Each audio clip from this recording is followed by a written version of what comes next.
Yeah, awesome to have you here, Marcus. You're in Stockholm. The first time you told me. That's right. First time in Sweden. What's your first impression?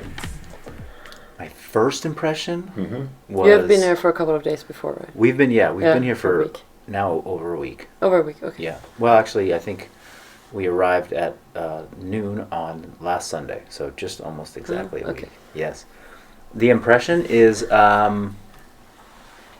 since it's been not my first impression, but the week-long impression is that everybody that we have met has been, and this might be because I'm a speaker and we were the guests, but I just get that everybody has been extremely kind and gone out of their way to ensure that we're having a good time here. Okay. And so they have been successful. Let's just put it that way. Nice. That's nice. Yeah. So, what is your 30-second elevator pitch about who you are, like where you come from, and tell me about your life. 30 seconds. In 30 seconds. Yeah, it doesn't have to be 30 seconds, but yeah. Well, no, we can start with 30 seconds and then expand if there's anything that sounds interesting. But I'm a lifelong movement enthusiast, somebody who wanted to move at a very young age and then looked for ways of doing that more intensely over the 2 decades that I've been moving, which led to a lot of training and led to a lot of sport, but then led to a curiosity of how does training and sport translate to just better life, like feeling better, looking better, being healthy, like just every day could be experienced with more joy if there's movement done in, the right dose, the right amount, in an adequate way. And that sent me through education systems that were dedicated to health. It sent me down a career path that I ultimately left, which was in medicine, and it led me to the health and fitness world.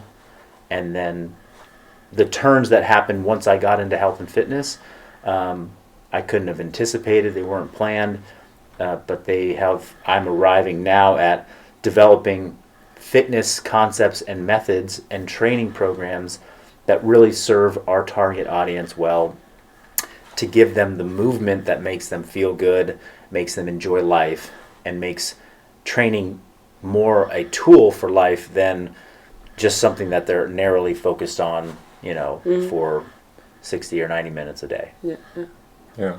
And so when did you figure out that I should have this FBB thing going on? What made that kind of transition? Because I guess you were training in a certain way. Sure. And then you were like, how did you make up your mind that this could be a business? Yeah. Well, functional bodybuilding is FBB for those people listening that don't know what FBB is. And it says it on my shirt, FBB. Functional bodybuilding, smaller. But FBB wasn't a design. Like, it wasn't like, well, let's do this thing. Yeah. It was just a reaction to a number of forces that both myself and Satya, who's sitting here with us, were kind of exposed to. I was training a particular way to heal my body from competitive stress in sport. Yeah. So many people have off seasons in sports that they play. Yeah. Rugby, football, hockey, right? You have off season where you heal. CrossFit as a sport didn't have an off season for the years that I competed, and still arguably it's worse and it doesn't exist to this day. Yeah. And many of us pushed through that, and we didn't honor those principles. So if it was 2 years that you were competing or 7 years that you were competing like I did, the cumulative effect of never taking an off season was a very steep decline in physical health and well-being after competitive, the finals, the CrossFit Games, every year. And so much so that in the final year that I played the sport, I was just really broken. And emotionally, mentally, spiritually, I needed a refresh. And I was also relatively certain that I wasn't going to come back and compete to the same degree as I had in the past because my life was starting to change. So I just started training in a different way that was more focused on rebuilding. And that was at the, with the help and support of a coach that I had at the time who started to train me differently. It wasn't like, okay, we're going to go do CrossFit Metcons to heal. It's like, no, we're going to do some different styles of training, which started to look a little bit more like, look and feel more like bodybuilding than they did look like hard Metcons and performance-based CrossFit. So I was exploring that training. It had a feeling to me. I was showcasing it on social media, and I was talking about the experience of doing these types of workouts that made it felt like functional bodybuilding. It felt like bodybuilding, but it was functional, so we'll call it functional bodybuilding. And there was a response that was very enthusiastic about that from social media followers. Hey, looks really cool. I want to try that. How do I try that? Will you coach me? Okay, I had too many clients. I couldn't coach more people. So, well, can you write a program that I could try? And I wasn't prepared to do that. And really, the only reason I fully invested time and energy into that was because the audience demanded it, but also because Satya introduced herself to me at that time and said, hey, I could help you launch a product like this. So it was really at the encouragement of her persistence, because I kind of just ignored her for months. So we should talk to you instead. We should, yeah. But she eventually offered up her services to help me in things that I thought I needed, and then we collaborated on our first product, which was a training program that used functional bodybuilding principles. And so once that became a thing and it had success, after about a year to 2 years, it was very clear, wow, people really enjoy this. And they don't know us for our other brand name, which was Revival Strength. Nobody knows that. What they know is, oh yeah, Marcus Philly, he's the functional bodybuilding guy. So we felt like, okay, we need to just go there. Let's go with that. Okay. And so that was more than 30 seconds. That wasn't my 30-second elevator pitch. But it is it is cool. But you transitioned then from, or I have a couple of questions, but you transitioned from this being an athlete, where you basically don't have much headspace, I would say, for much more else than yourself, right? Yes. Into becoming, you still train and so on, but now you're more, you're creating these trainings and whatever, but you're also now more like a media company. Wow. Right? Yeah. Because all that you created, and this, the kudos to you. I don't know who was behind this, but it was just maybe so many good parts came together, right? Social media started to rise. Maybe it was already. Yeah. But the way you did those videos at the beginning, right? At least when I started to see that, oh, that's nice lighting and all that stuff. Yeah. So you guys put in a lot of effort to make it look good. Sure, right? Certainly, yeah. Well, and I think that, this may not have been the question, but certainly something that people might want to hear is the mistake I see people making is trying really hard to make their content look good, but they don't have a real voice or a point of view or perspective. It's just, let me make something that looks really good, and they're wondering why they're not getting traction or why people aren't paying attention. It's you haven't harnessed your voice, or you haven't figured out what your point of view is. I think I had a very clear point of view for a long time, or at least I was working on developing my point of view. And the way I did that, and the way I encourage people to do it, is just put out content consistently and take the risk of just saying something that might seem silly or might not resonate with people. So most people, they fail at that first point. Yeah. Creating content consistently. Yeah. What motivated you to do that? I saw actually a huge value, selfishly, Okay. Not like, I mean, it was, I had a line that I wrote. I wrote kind of the intro to my blog in like 2012. I think I started this training blog, and I had like an early, gym member back in the day who had a little bit of marketing experience. I didn't even know what marketing was, but she like kind of had some ideas to share with me, and she was like, you need to like come up with these like 5 words that like, I want you to think about 5 words or 3 words that like really mean something to you, and then we're going to weave this into like you're going to write something, and ultimately I wrote something, and I think the message in there, one of the messages was sharing is part of my journey. Like sharing my process is part of my personal journey. I started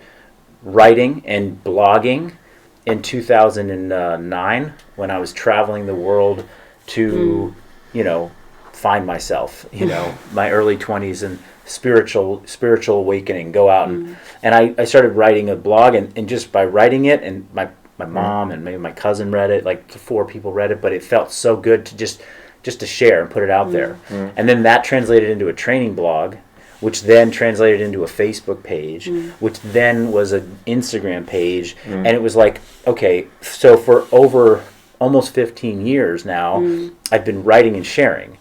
It was in 2016 that it like people really started to resonate with the message in like a exponential way, where it was like more eyes, and that was because I was in the right place at the right time and had the right thing to say, and Instagram was promoting new creators, and the algorithms were supporting what we were doing, and so we had this traction, and I had just been doing it for a long time because it felt good to me, and it helped me be a better athlete. Like being an athlete in CrossFit was terrifying. It was so scary. It was such a hard thing to do that I had a coach instill in me early on. It's like, well, if you just share everything that you're doing, then it becomes less scary because everybody knows what's going on. Everyone's seen you train. Like you're not hiding anything. You show up at the competition, we already know what's going to happen. Like it's all out there. He called it like, like take off the kimono and like reveal your nakedness, your vulnerability kind of thing. And so I kind of I believed in that for a long time. And and when I didn't do it, when I was inconsistent, it felt scarier. I was like, okay, I just got to get this out there.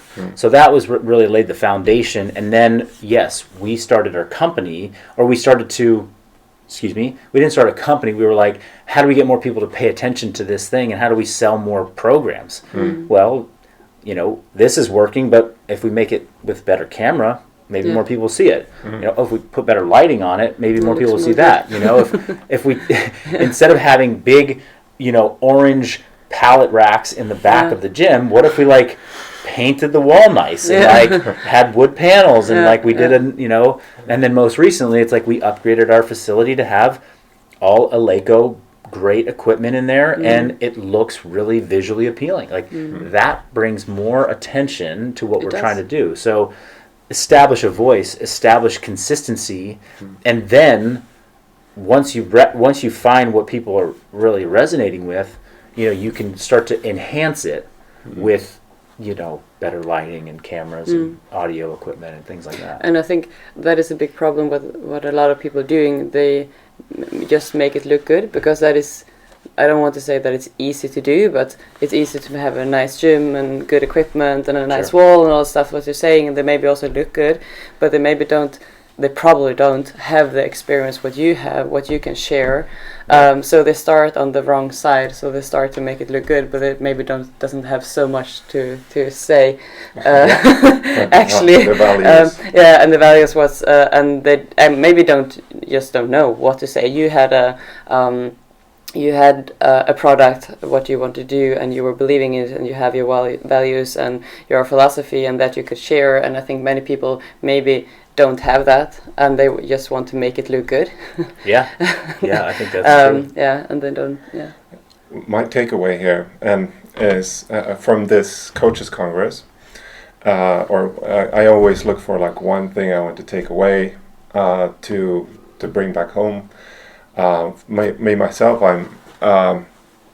I'm mostly just coaching my staff, So I'm thinking of like, and has been one of the things that we've kind of been working on. Is like, I want to get my coaches to understand that coaching is not only about counting reps on the floor, but it's also outside the gym floor to actually help people outside the gym too. So, and that, as I see it, we need to create. This sounds so like, because it's so overused, this word, but content. But we need to actually put things down on paper or on video that can help people. And why I think this is something that coaches need to do is because when you have to do a video, or if you have to write, you have to think.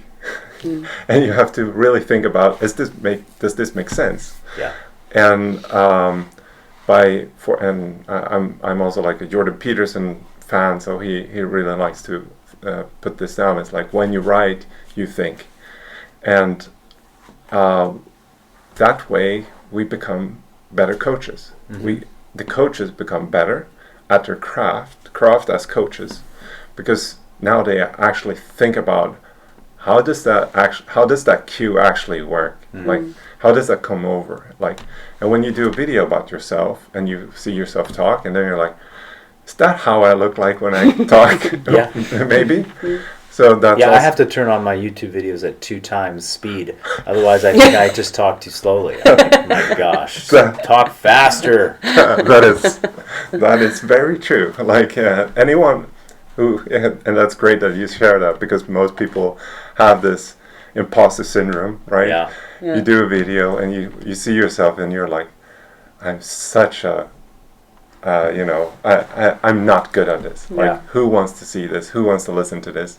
I've recently had a slightly, just an experience that I'll share, because it's a little bit different than what I think many coaches find themselves in a position of, like, I just don't know how to get started making content. Our coaching staff, we have 7 coaches, and all but one, rarely post on social media. They don't have a consistent stream of actually putting content out. And we've encouraged them, and we've, offered support. We've never said, like, it's mandatory, you have to do X amount of posts a week or anything like that. But it's starting to get to a point where we're like, hey, like, it's now an expectation of fitness professionals to put content out. Like, you have your 50 clients or your 30 clients or your 100 clients, whatever. That's great, and of course you coach them.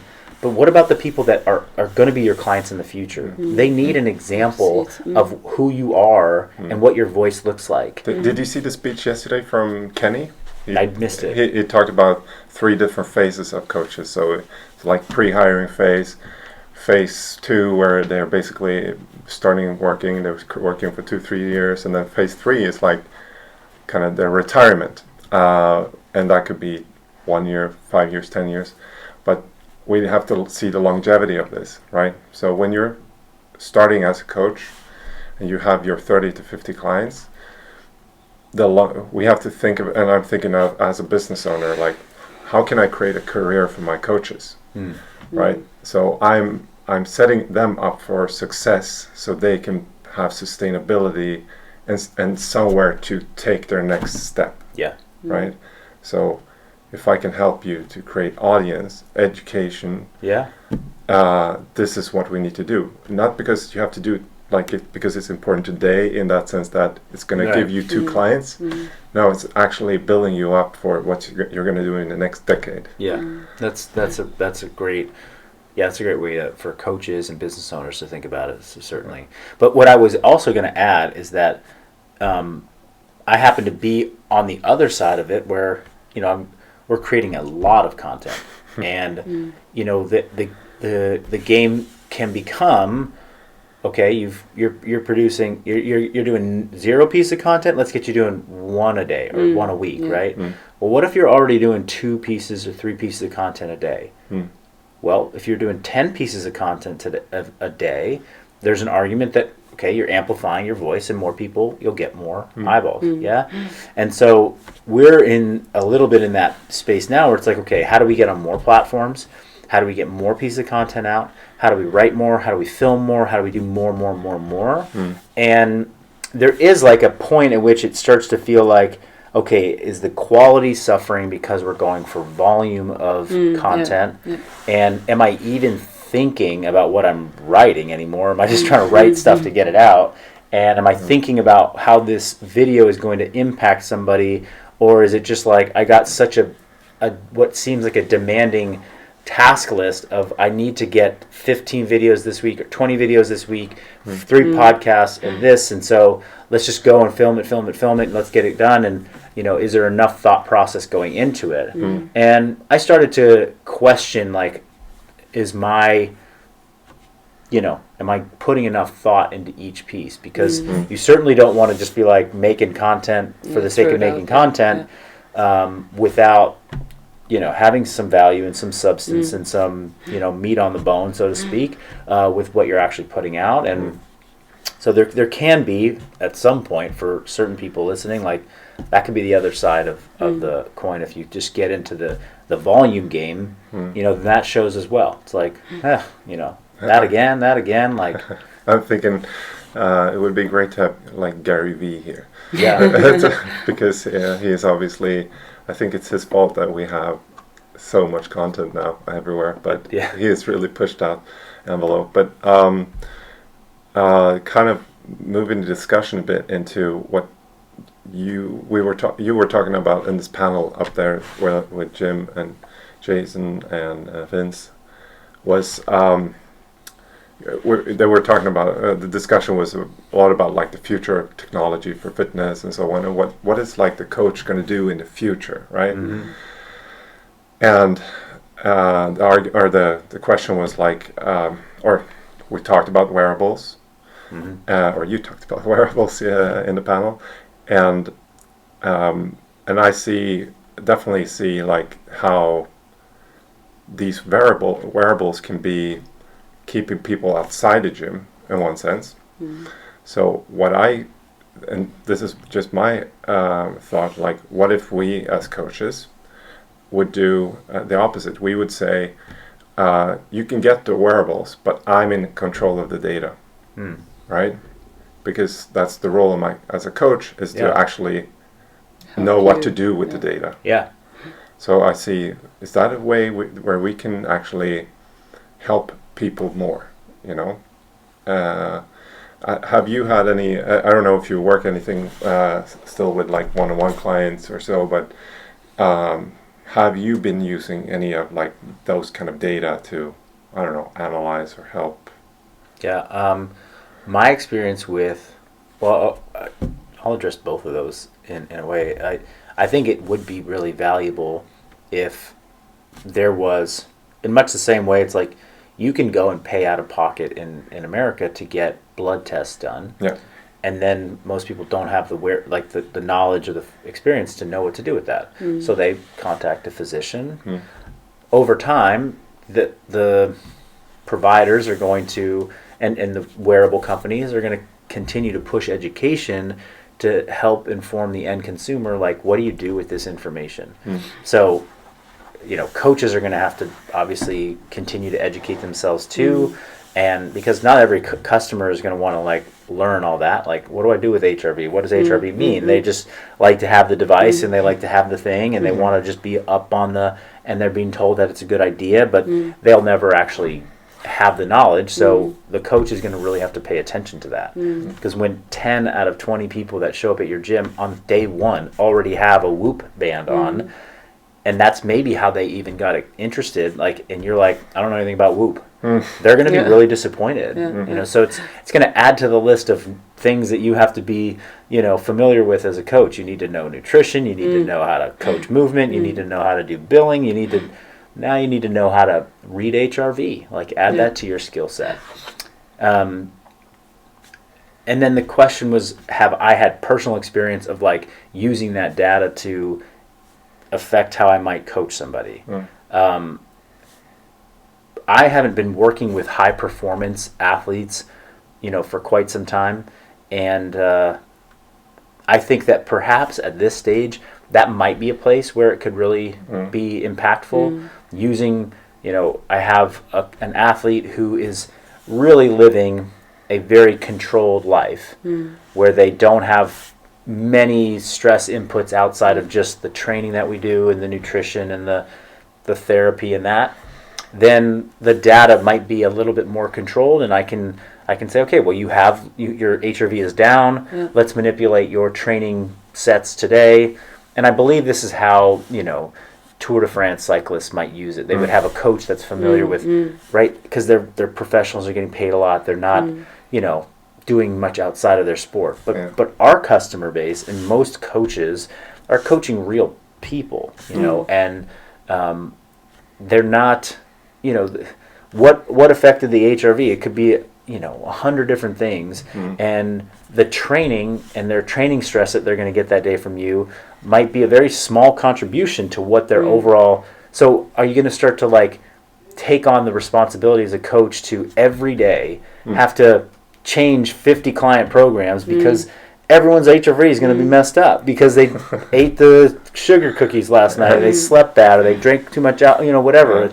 I think that's, at this point with the technology, it just seems way beyond the scope of our practice. However, we also talked in the panel about it being not an accountability tool, an awareness tool. So that is the place that it has been of greatest value, is that I encourage a client to get the Whoop, and now they're like, whoa, I never noticed, I didn't even know I was sleeping so little. They just don't have that self-awareness, which I made a comment about, how is it possible people just don't know anything about themselves? We have to give them a watch or a wristband for them to actually be aware of this, but that's beautiful, because now they're aware, they have a conversation with me, they bring it up. It's a conversation starter with your coach. It's a way to take something like sleep, which we talk about being important, but it's clearly going in one ear and out the other for most clients, until they put the Whoop on, and now they're like, oh, Marcus, talk to me about sleep again, because the Whoop says I'm not sleeping enough. It's like, okay, it's great.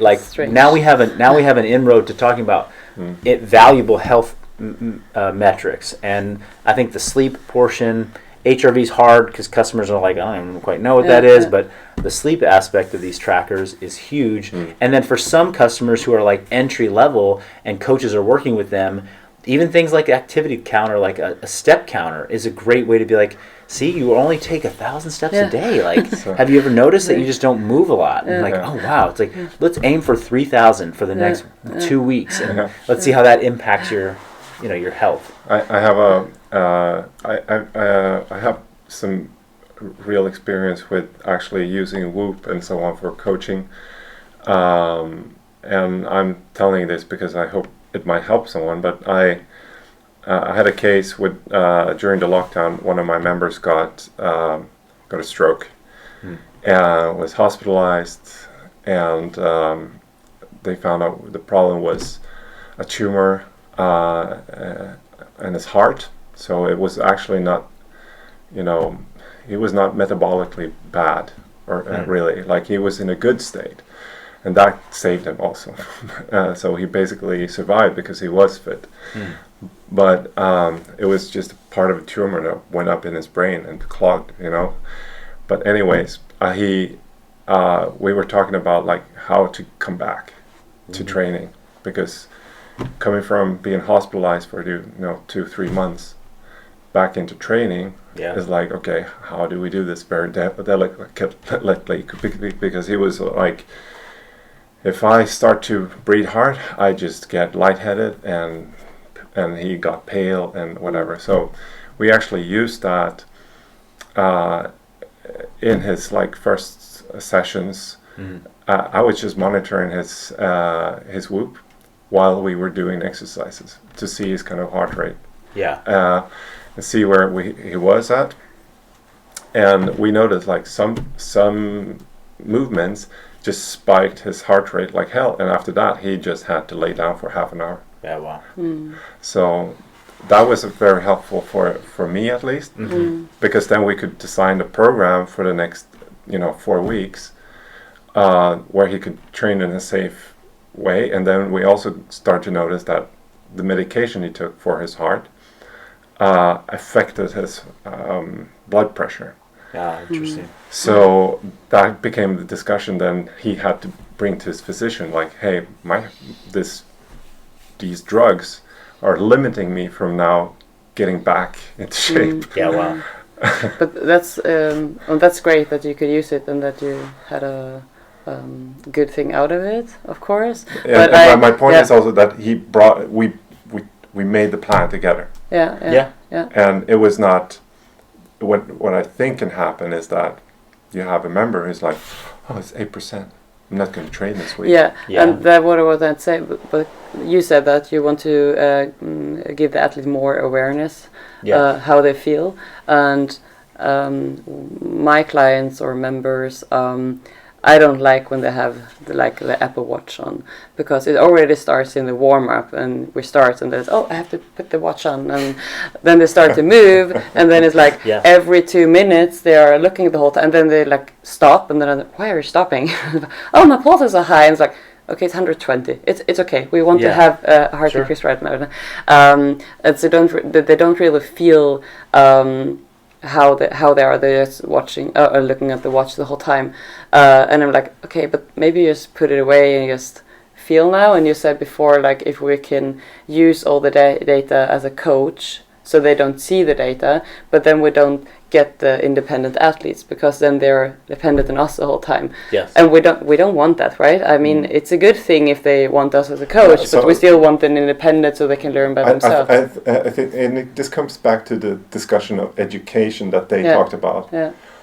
What I'm saying is that maybe I'm thinking out loud now, but maybe the way we see this is that, okay, we can help our clients more, like they can do blood tests, for example. If they run and do this by themselves, it might say you have high cortisol, stop training, Sure. because training spikes your cortisol. Right. So then, then they're taking an independent decision.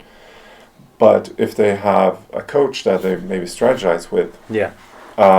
they might end up with a different plan simply. And what I'm saying is that, hey, can we? I analyze the data, but I educate you. Yeah. Yeah. Yeah. Step- Well, I think Yeah. that might be just like the unifying thing here is that technology is happening. Yeah. People are going to have wearables, Yeah. and we're coaching, and they're going to have their own ideas about what the wearables and the information and the data mean. It could be accurate or it could be inaccurate. If they maybe it's inaccurate in that they're like, oh, 120 means I need to stop, and so it's just going to mean that you as a coach, we as coaches have to educate people more, Yeah. and we therefore need to be knowledgeable about the information things, that's yeah. there. So it's just going to, you have to stay. This is going to be part of the continuing education process of fitness coaches. Is you have to be up on what's going on with wearables. What are people learning? Like I said, if 50% of your clients have them on, and you don't know what the data means, and you don't know what they're even seeing, and you've never experienced it yourself, you're gonna look like a coach that's uninformed, and that's not going to build confidence and trust with whoever you're working with. That's exactly why I didn't try everything. Yeah. Because it's like, okay, I need to know Yeah. what my clients are going I through. felt the same way about I was wore Whoop for many years. Yeah. I was like, I've never put on an Aura ring. I don't know what data Aura is actually giving people. I should probably do that for a period of time and then try the next thing, and but And anyhow. the next thing is, of course, for me to really dig deeply into functional bodybuilding. That's right. Everyone's doing functional bodybuilding. You got to get in there and do it yourself as a coach. Let every coach that's listening know functional bodybuilding is the future. So, and I can say we did it unaffiliated with Marcus on Friday. I did with Per, who runs the show here. We did bench press and weighted pull-ups. Yes. Slow control. Sweet. That's great. So I felt a bit like Marcus. No, but I wanted to ask, where is functional bodybuilding then going in the next months, years? Yeah, we're I think in the last year and a half, we have kind of solidified or we've kind of found our direction in terms of how we're delivering functional bodybuilding. It's it's a method, but the primary delivery is through our online subscription, which is called Persist. So now we have a sort of a platform for the program, which is different than it was 5 years ago. We used to sell more or less like an ebook every 12 weeks or so. Now we have a place where we can build a community. People can enroll at any time, and they can receive a lot of value beyond just the program. We can give our customers that come into Persist resources, education, experiences, events, additional add-on ebooks that could add value to whatever they're doing already inside the subscription. So we're driving hard into, Persist, creating the best customer experience possible with the best tech and software that supports our customer journey, with updated and constantly evolving programs that are really not, I'm at this point, like, I have ideas about how I want to evolve the method, but I'm only going to evolve the method if it's beneficial to people. Okay. And right now I'm in a state of sort of editing and refining. Whereas when I started, it was creativity and new, and now I'm like, okay, how do I edit and refine this so that it's super simple for people to do? And that was how I kind of led many of my talks was, hey, we're going to do a program. This is the simplest way to take what you're already doing and turn it into something that looks like functional bodybuilding that will create value for people. So, and then of course it's like the way that we market and share that we're doing this. How do we get more people to pay attention to functional bodybuilding? That's another big area that we're going to be developing in the coming years. People need to see that functional bodybuilding is more than Marcus Philly doing functional bodybuilding in his backyard, right? It's all the men and women and 60 plus and 20-year-olds and everybody in between that are doing FBB and having success and hitting milestones in their life. Milestones that people recognize are, oh, I lost weight or I got stronger. But people that are out, I got somebody that DMs me regularly who's doing functional bodybuilding. He's about to go do a 200-mile race, a foot race over the course of 3 days to raise money for somebody that was in his unit in the Rangers. And so I'm like, these are huge wins, and they're using functional bodybuilding as a platform to help them accomplish amazing things in life.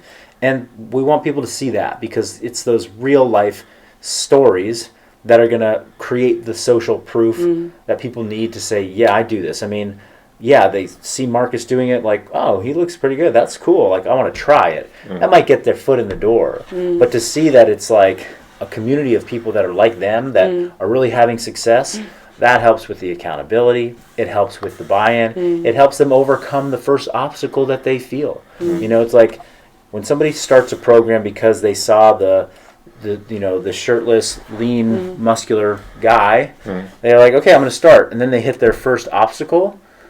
I would imagine that the story is, oh, well, that wasn't for me. It was just, I'm not Marcus, Genetic. so yeah, I can't do that.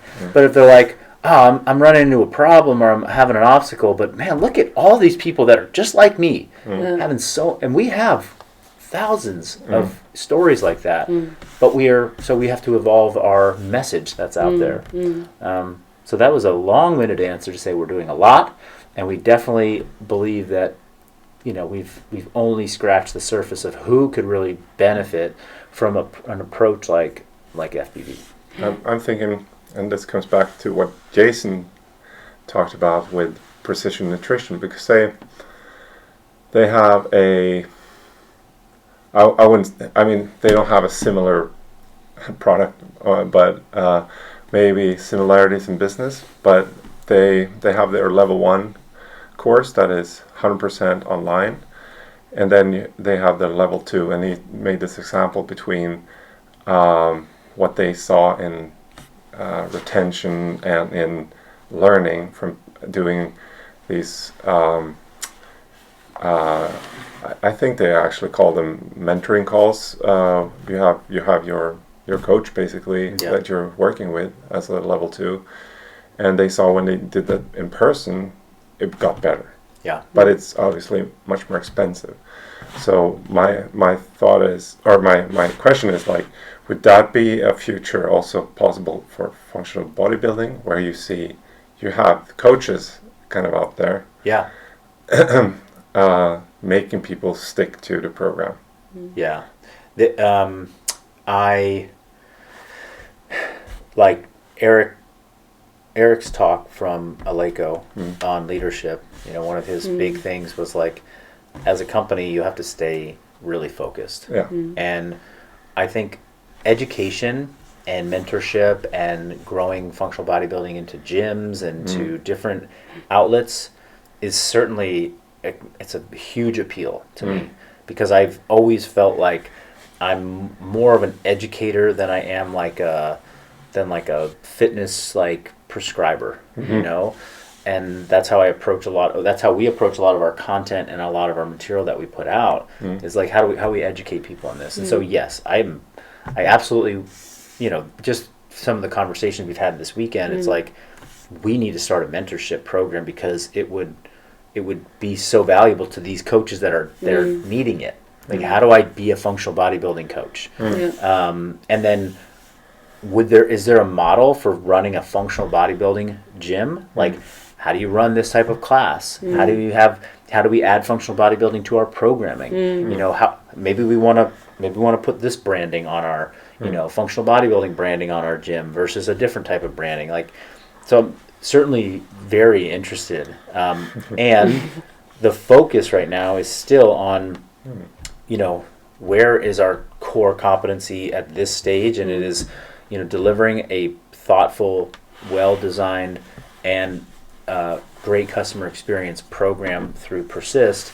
Because if this continues to do what it's doing and we can grow this, then it opens up even more opportunities for an education, mentorship, portal. And thinking about the conversation that just happened upstairs on the future of fitness, I think that we saw this in CrossFit too, is that the members that came to the CrossFit gym, I think Gary said yesterday that they have certified 18,000 CrossFit level 1 instructors in the history, or some, that was Carl. Only Carl has done that. Only Carl has done that himself. himself. Carl Stedman has given that many L1s to that many participants. So whatever the number actually is, I'm like, I heard thousands and thousands. I'm like, okay, if it's wow, now my mind is blown. But either way, the vast majority, I would guess, of the people that have been level 1 certified, they're not coaching CrossFit. No. They're participants of CrossFit. They're enthusiasts of CrossFit. They're passionate fitness people. And that idea is like what I see the future of fitness education, at least from our standpoint, is like, I want to educate coaches for sure. But really I want to educate the customers in a way that they find really exciting and valuable, and they're the most interested functional bodybuilders on the planet. When what Vin said was, I like to get educated on things that I'm passionate about. Even if I'm not going to go teach it or try and make money off of it, I just like to learn. So how can we create education that is centered around the end consumer of the fitness product, and rather than focus on, I'm going to build a functional bodybuilding coach course. What about if I just built like a functional bodybuilder course? Take this course, learn how to learn these principles for yourself even better, and then every day you work out, it's better. And of course, the market for end consumers of fitness is far bigger than the coach market. So I don't know where, I think there's a play for both, and that I'm interested in both, but we now have this audience of customers who are also thirsty for education in some way, and maybe that's where we really focus a lot of our energy. And then that makes the membership and being a part of our community that much more valuable. It's like, I get program, I get nutritional education, I get general fitness education. I'm being kept up to speed on what my data is telling me, and it's all coming through this one portal. So what you talked about we like to educate ourselves with things that we just like. It might not give any profit or anything. Yeah. So, Marcus, what are you YouTubing that has nothing to do with fitness? How to ferment vegetables. I've gotten into fermenting, a lot of cooking stuff, coffee for sure. I've spent a lot of the pandemic looking at coffee YouTube videos and subscribing to different channels and purchasing an espresso machine and learning how to, learning the nuances of espresso and coffee tasting. And yeah, I mean, I kind of was going deep into the rabbit hole of photography for a bit, even though that was business related because I was filming myself during the pandemic as opposed to having Nate be our photographer. But then I just took it to another level, and I was like just geeking out on all these professional photographers that have their own, or vloggers. And I was like, spending too much time there. So those are some of the areas that who was your favorite there? Because I've also geeked there. But vloggers. Yeah, from these like camera. I mean, I really got into Casey Neistat, and then it was Peter McKinnon, and then there's a couple people who are like really doing good product reviews on Sony cameras and Sony equipment, and that was the camera that I had, so I was just following them. But now it's very much coffee heavy for me. So what do you think about the Swedish coffee? It's plentiful. It's everywhere. I have not so had much coffee in Sweden. I know, but I haven't had a cup of coffee that I was like, wow, that's really good. Okay. Yeah. Okay. I've had a lot of cups of coffee. Yeah, no, and it's definitely quantity over quality. Yes, Yeah. which is not the FBB mantra. And if you go to Finland, it's even more. So, I hear that's the number one coffee consumption. Yeah, it's Finland, Sweden, and it's basically Scandinavian countries. But yeah, no, awesome. I think that's pretty cool way to run this up, and I'm very grateful for having you here. I also look forward to see what's happening with functional bodybuilding, but also hopefully see each other sometime in the future too. Yeah. Any last words, questions?